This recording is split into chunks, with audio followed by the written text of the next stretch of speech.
अभी मैं ये सफदरजंग हॉस्पिटल के बाहर खड़ी हूँ जहाँ पर सोनम वांगचुक को एडमिट किया गया है। आज सुबह उन्हें जंतर मंतर की साइड से यहाँ पर लाया गया बिना उन्हें बताए या बिना मुझे बताए। और कल शाम को ही सफदरजंग के ही डॉक्टर्स ने उनका चेकअप किया था और सारे वाइटल्स नॉर्मल थे और पोटेशियम उनका 4.3 था शाम को 4:15 बजे। लेकिन अभी हमें कह रहे हैं कि पोटेशियम 2.9 हो गया है और लाइफ थ्रेटनिंग है।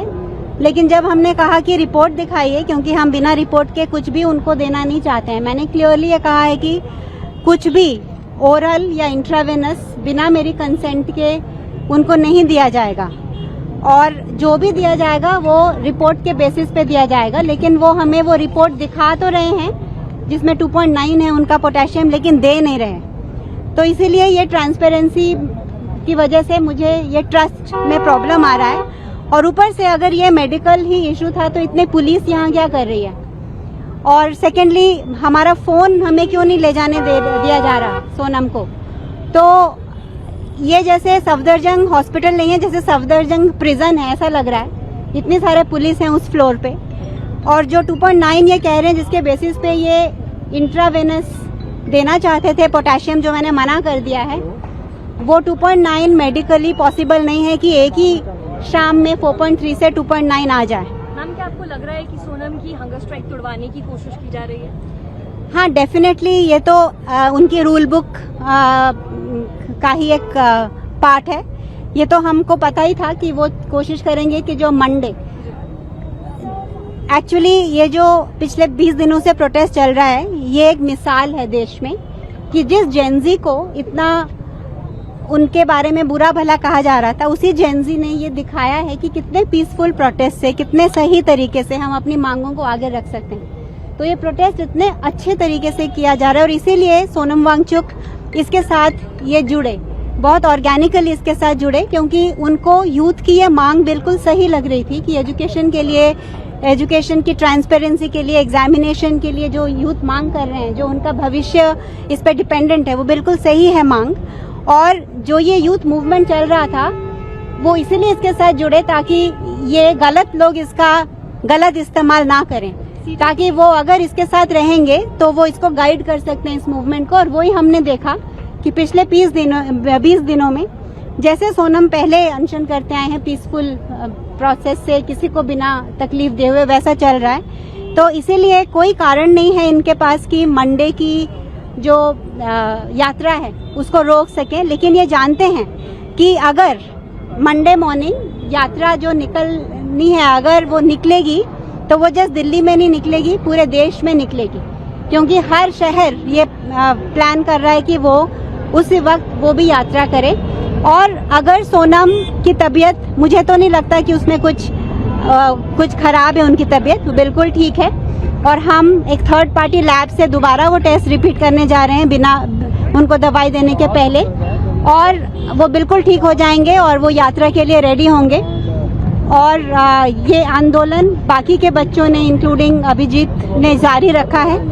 और अगर सोनम ना भी ज्वाइन कर सके वो यात्रा को, तो मैं उनको रिप्रेजेंट करते हुए वो यात्रा को लीड करूंगी और वो होगा मंडे को। जो प्लान है वो ऐसा नहीं है कि सोनम को अगर वहां से जबरदस्ती ले आए हैं तो वो रोक सकते हैं, क्योंकि मैम क्या सोनम वांग्याल जी जो उसके पिताजी है उन्होंने भी अनशन रखा, तो उस टाइम की प्राइम मिनिस्टर इंदिरा गांधी जी ने उनका अनशन तोड़वाया। क्या ऐसा हो सकता है मैम कि यहाँ पर भी कोई प्राइम मिनिस्टर मोदी जी आए या कोई बड़ा नेता आए कि उनका अनशन तोड़े? तब जमाना और था, अब जमाना और है। हमने देखा है कि कैसे सारे गवर्नमेंट इंस्टीट्यूशंस टूट चुके हैं, उनका जो भी उनका स्टेचर था वो भी है नहीं।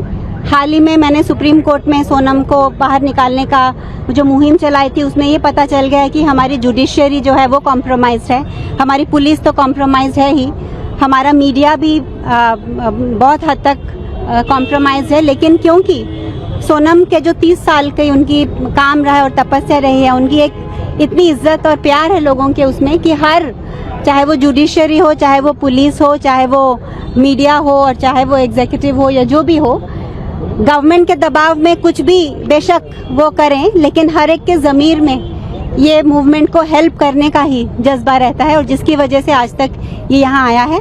हाँ, उस समय उनका फास्ट तुड़वाया गया था, पर इस बार मुझे नहीं लगता कि ऐसे होने की कोई संभावना है। तो मैम 20 तारीख का कंफर्म है, इस बार 20 तारीख को जो मार्च जाना है वो कंफर्म है? हाँ, क्योंकि ये फाइनली एजुकेशन सिस्टम को चेंज करना ये एग्जीक्यूटिव और पावर और पॉलिसी मेकर्स का काम है और हमारा काम है उन तक ये बात पहुंचाना कि ये सिस्टम कंप्लीटली टूट चुका है। ये हम विश्व गुरु इसके सहारे नहीं बन सकते।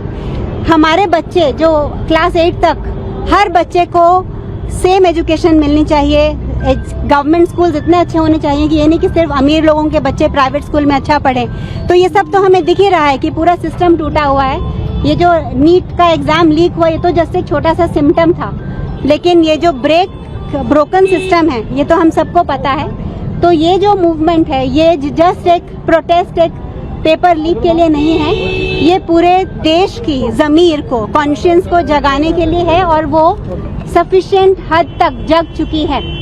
क्योंकि जब तक हम सिर्फ चावल और राशन मांगते रहेंगे तो गवर्नमेंट हमको वही देके खुश रखेगी, लेकिन जब हर नागरिक शिक्षा की मांग करेगा, जो अभी इतना अवेयरनेस और अवेकनिंग आ गया है ये प्रोटेस्ट के बाद, तो मैं चाहती हूँ कि सोनम वांगचुक ने जो 20 दिन तक फास्ट किया और अभी भी जारी है, क्योंकि अभी वो डॉक्टर्स इलेक्ट्रल पाउडर देने की बात कर रहे थे लेकिन उन्होंने मना किया कि वो फास्ट अभी भी उनका जारी है। तो वो सिर्फ एक छोटे से पॉलिटिकल मिनिस्टर तो आते जाते रहते हैं और वैसे भी कोई मिनिस्टर्स को याद नहीं रखता, लेकिन जो ग्राउंड पे चेंज होता है उस पे ये होता है। तो वो मिनिस्टर को तो खुद ही रिजाइन करना चाहिए था, लेकिन उनका जमीर इतना जगा हुआ नहीं है, उन्होंने नहीं किया। लेकिन लेकिन इस देश का जो लोकतंत्र है वो मिनिस्टरों से नहीं चलता, लोगों से चलता है और वो हमेशा जागृत रहेगा और इसलिए जैसा प्लान था वैसा चलता रहेगा। और आप निश्चिंत रहिए कि हम यहाँ हैं, सोनम की तबीयत बिल्कुल ठीक है और हम जल्दी ही उनको यहाँ से डिस्चार्ज करके एक ऐसे अस्पताल में लेके जाएंगे जिस पे हम ट्रस्ट करते हैं। धन्यवाद। मैम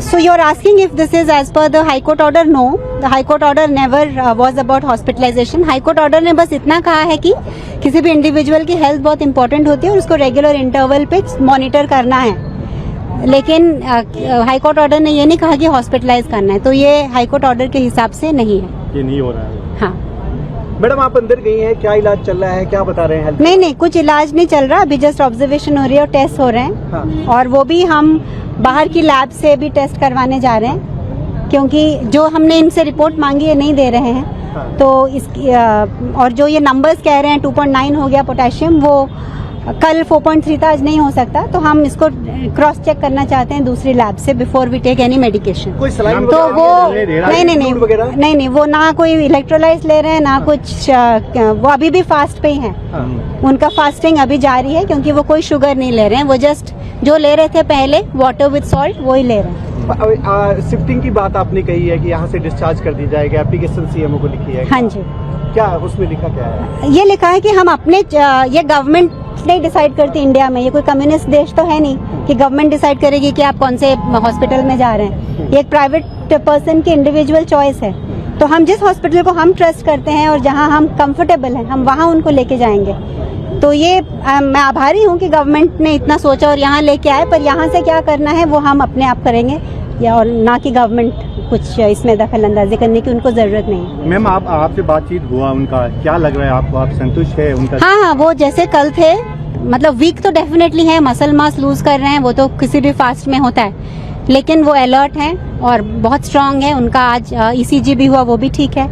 और जस्ट एक ही पैरामीटर जो यहाँ कह रहे हैं वो पोटेशियम, वो हम क्रॉस चेक कर रहे हैं। Thank you.